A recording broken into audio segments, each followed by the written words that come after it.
Welcome! Today I'm showing you how to customize volume styles panel into your Nokia G10. First step, go into Play Store and find volume style application.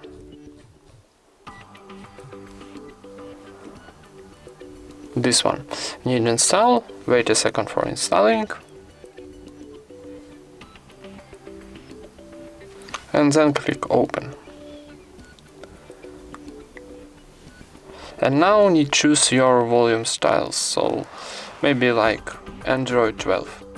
Okay, so choose the style and click start button on the top. And now need to give accessibility for this application, so turn on here and one more time in settings. Turn on and click allow. Okay, and use volume styles. Turn on. And now when we got stop button in the top right corner, we got a new volume panel styles into our Nokia G10.